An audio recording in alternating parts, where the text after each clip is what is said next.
Morning. There were some news reports this morning that I want to address.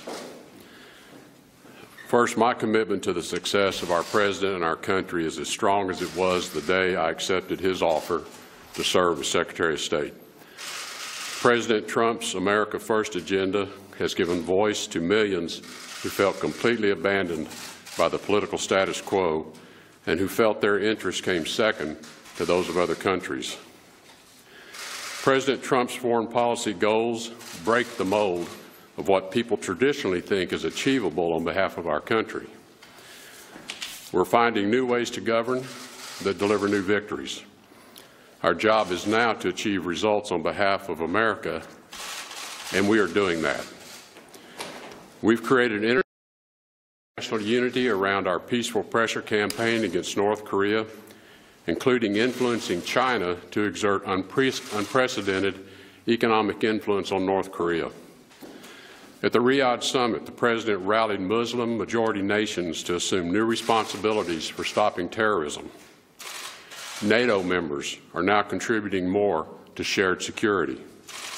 And our approach to South Asia, and specifically Afghanistan, means building upon our relationships with India and Pakistan to stamp out terrorism and support the Afghan government in providing security for their own people.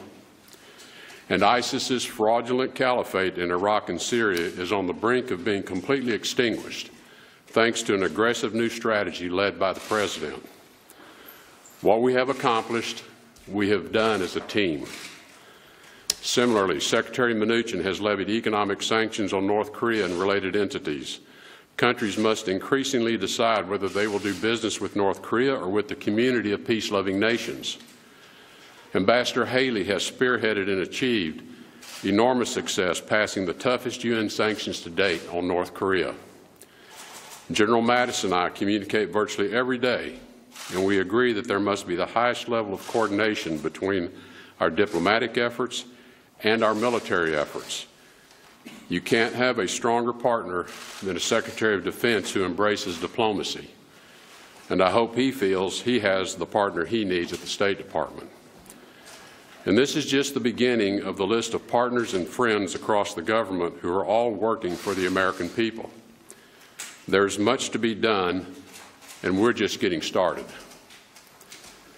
To address a few specifics that have been erroneously reported this morning, the Vice President has never had to persuade me to remain as Secretary of State because I have never considered leaving this post.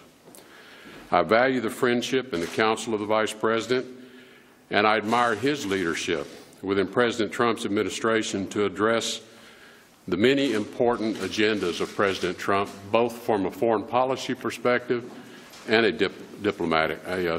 domestic objective. Let me tell you what I've learned about this President, whom I did not know before taking this office. He loves his country. He puts Americans and America first. He's smart. He demands results wherever he goes, and he holds those around him accountable for whether they've done the job he's asked them to do. Accountability is one of the bedrock values the President and I share. While I'm new to Washington, I have learned that there are some who try to sow dissension to advance their own agenda by tearing others apart in an effort to undermine President Trump's own agenda. I do not, and I will not operate that way. And the same applies to everyone on my team here at the State Department. When I wake up in the morning, my first thoughts are about the safety of our citizens at home and abroad. There's no more important responsibility I carry with me than ensuring that Americans are safe. Providing for the security of the United States must be the #1 goal of our American foreign policy. President Trump and his administration will keep moving forward as one team with one mission, doing great things for the United States of America to make America great again. Thank you. Is that the only thing that you consider to be erroneous in that article?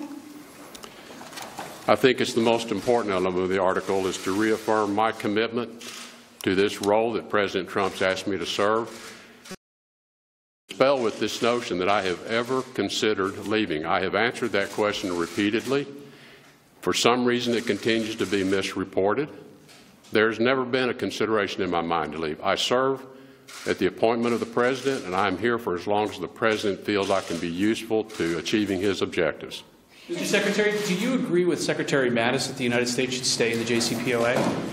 We'll have a recommendation for the President. We're going to give him a couple of options of how to move forward to advance the important policy towards Iran. As you've heard us say many times, the JCPOA represents only a small part of the many issues that we need to deal with when it comes to the Iranian relationship.